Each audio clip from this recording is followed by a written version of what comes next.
Chapter 1, The Living World. How wonderful is the living world! The wide range of living types is amazing.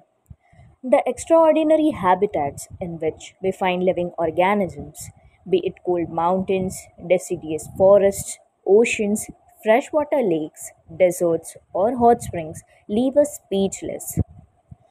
The beauty of a galloping horse, of the migrating birds, the valley of flowers, or the attacking shark evokes awe and deep sense of wonder. The ecological conflict and cooperation among the members of a population and among the populations of a community, or even the molecular traffic inside a cell, makes us deeply reflect on what indeed is life. This question has two implicit questions within it. The first is the technical one and seeks answer to what living is as opposed to non living. And the second is the philosophical one and seeks answer to what the purpose of life is. As scientists, we shall not attempt answering the second question. We'll try to reflect on what is living. 1.1 What is living? When we try to define living, we conventionally look for distinctive characteristics exhibited by living organisms.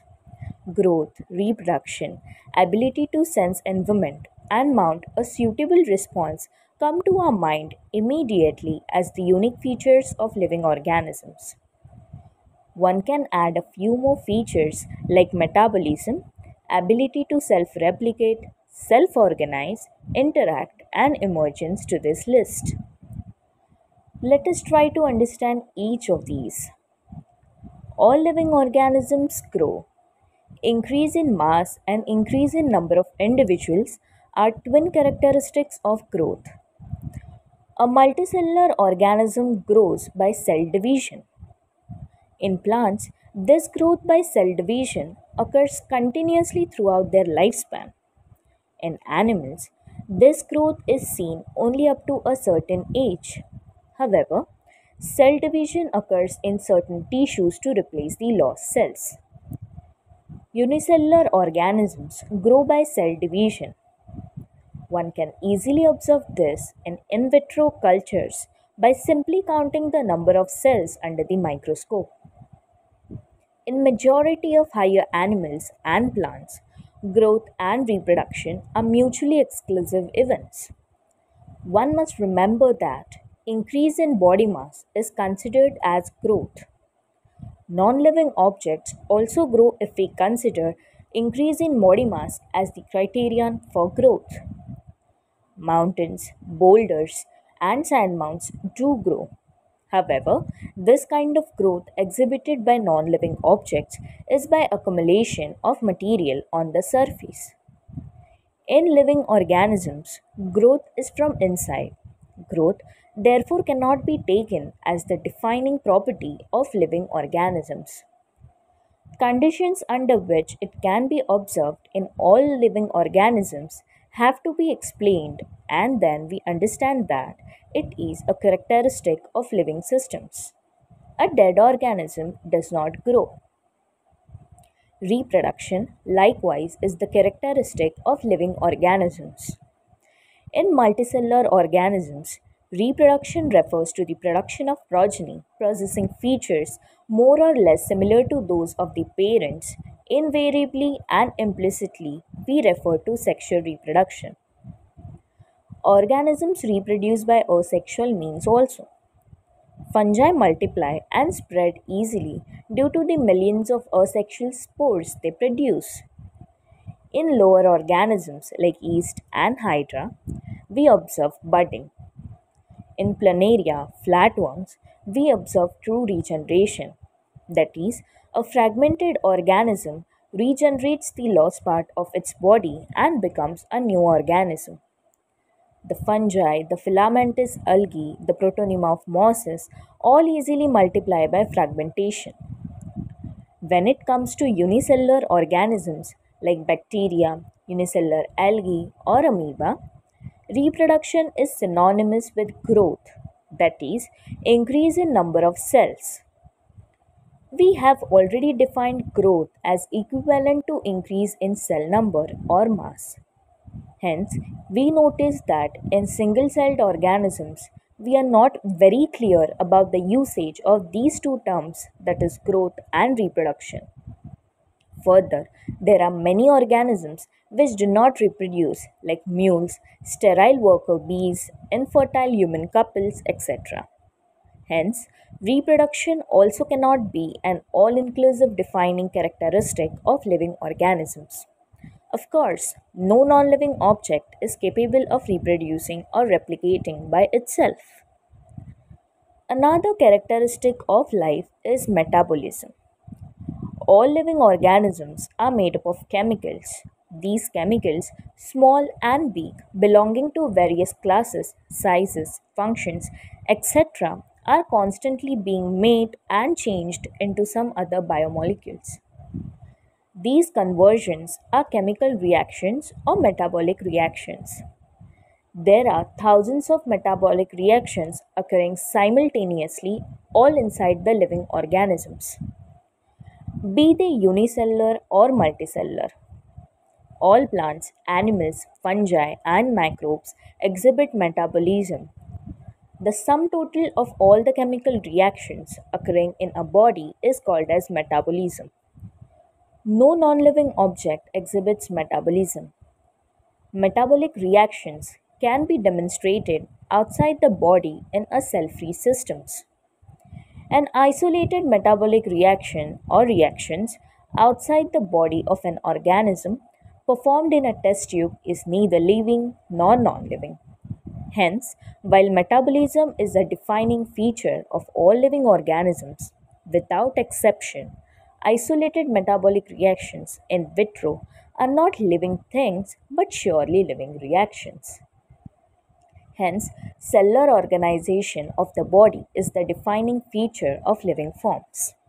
Perhaps the most obvious and technically complicated feature of all living organisms is this ability to sense their surroundings or environment and respond to these environmental stimuli, which could be physical, chemical, or biological. We sense our environment through our sense organs. Plants respond to external factors like light, water, temperature, other organisms, pollutants, etc. All organisms from the prokaryotes to the most complex eukaryotes can sense and respond to environmental cues. Photoperiod affects the reproduction in seasonal breeders. Both plants and animals, all organisms handle chemicals entering their bodies. All organisms therefore are aware of their surroundings. Human being is the only organism who is aware of himself, that is, has self-consciousness. Consciousness therefore becomes the defining property of living organisms. When it comes to human beings, it is all the more difficult to define the living state. We observe patients lying in coma in hospitals, virtually supported by machines which replace heart and lungs. The patient is otherwise brain dead. The patient has no self consciousness. Are such patients who never come back to normal life living or non living? In higher classes, you will come to know that all living phenomena are due to the underlying interactions. Properties of tissues are not present in the constituent cells but arise as the result of interactions among the constituent cells. Similarly, properties of cellular organelles are not present in the molecular constituents of the organelle but arise as the result of interactions among the molecular components comprising the organelle. These interactions result in the emergent properties at a higher level of organization. This phenomenon is true in the hierarchy of organizational complexity at all levels.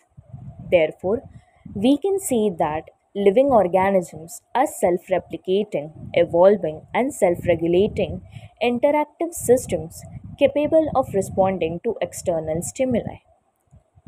Biology is the story of life on Earth. Biology is the story of evolution of living organisms on Earth. All living organisms, present, past, and future, are linked to one another by sharing of the common genetic material but to varying degrees. 1.2 Diversity in the living world. If you look around, you'll see a large variety of living organisms, be it potted plants, insects, birds, your pets, or other animals and plants. There are also several organisms that you cannot see with your naked eye, but that they are all around you. If you were to increase the area that you make observations in, the range and variety of organisms that you see would increase. Obviously, if you were to visit a dense forest, you would probably see a much greater number and kinds of living organisms in it. Each different kind of plant, animal, or organism that you see represents a species. The number of species that are known and described ranged between 1.7 to 1.8 million. This refers to biodiversity or the number and types of organisms present on Earth. We should remember here that as we explore new areas and even the old ones, new organisms are continuously being identified. As stated earlier, there are millions of plants and animals in the world. We know the plants and animals in our own area by their local names. These local names would vary from place to place, even within a country. Probably, you would recognize the confusion that would be created if we did not find ways and means to talk to each other, to refer to organisms we are talking about. Hence, there is a need to standardize the naming of living organisms such that a particular organism is known by the same name all over the world. This process is called as nomenclature. Obviously, nomenclature or naming is only possible when the organism is described correctly and we know to what organism the name is attached to. This is identification. In order to facilitate the study, number of scientists have established procedures to assign a scientific name to each known organism. This is acceptable to the biologists all over the world. For plants, scientific names are based on agreed principles and criteria which are provided in International Code for Botanical Nomenclature, that is ICBN. You may ask, how are animals named? Animal taxonomists have evolved International Code of Zoological Nomenclature, that is ICZN. The scientific names ensure that each organism has only one name. Description of any organism should enable the people in any part of the world to arrive at the same name. They also ensure that such a name has not been used for any other known organism. Biologists follow universally accepted principles to provide scientific names to known organisms. Each name has two components, the generic name and the specific epithet. This system of providing a name with two components is called as binomial nomenclature. This naming system, given by Carolus Linnaeus, is being practiced by biologists all over the world. This naming system, using a two-word format, was found convenient. Let us take the example of mango to understand the way of providing scientific names better. The scientific name of mango is written as Mangifera indica. Let us see how it is a binomial name.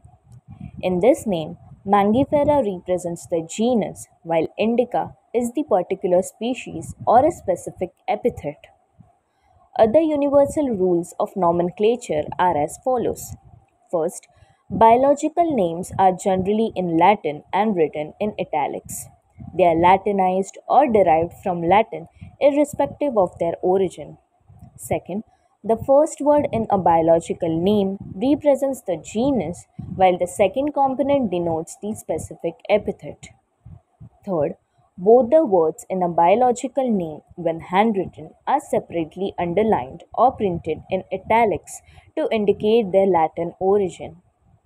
Fourth, the first word denoting the genus starts with a capital letter, while the specific epithet starts with a small letter. It can be illustrated with the example of Mangifera indica. Name of the author appears after the specific epithet, that is, at the end of the biological name, and is written in an abbreviated form. For example, Mangifera indica Linn. It indicates that this species was first described by Linnaeus. Since it is nearly impossible to study all the living organisms, it is necessary to devise some means to make this possible. This process is called as classification. Classification is the process by which anything is grouped into convenient categories based on some easily observable characters. For example, we easily recognize groups such as plants or animals or dogs, cats, or insects. The moment we use any of these terms, we associate certain characters with the organism in that group. What image do you see when you think of a dog? Obviously, each one of us will see dogs and not cats. Now, if we were to think of Alsatians, we know that what we are talking about. Similarly, suppose we were to say mammals, you would of course think of animals with external ears and body hair. Likewise, in plants, if we try to talk of wheat, the picture in each of our minds will be of wheat plants and not of rice or any other plant. Hence, all these dogs, cats, mammals, wheat, rice, plants, animals, etc. are convenient categories we use to study the organisms. The scientific term for these categories is taxa. Here you must recognize that taxa can indicate categories at very different levels. Plants also form taxa. Wheat is also a taxa. Similarly, animals, mammals, dogs are all taxa. But you know that dog is a mammal and mammals are animals. Therefore, animals, mammals, and dogs represent taxa at different level. Hence, based on characteristics, all living organisms can be classified into different taxa. This process of classification is called as taxonomy. External and internal structure, along with the structure of cell, development process, and ecological information of organisms, are essential and forms the basis of modern taxonomic studies. Hence, characterization, identification, classification, and nomenclature are the processes that are basic to taxonomy. Taxonomy is not something new.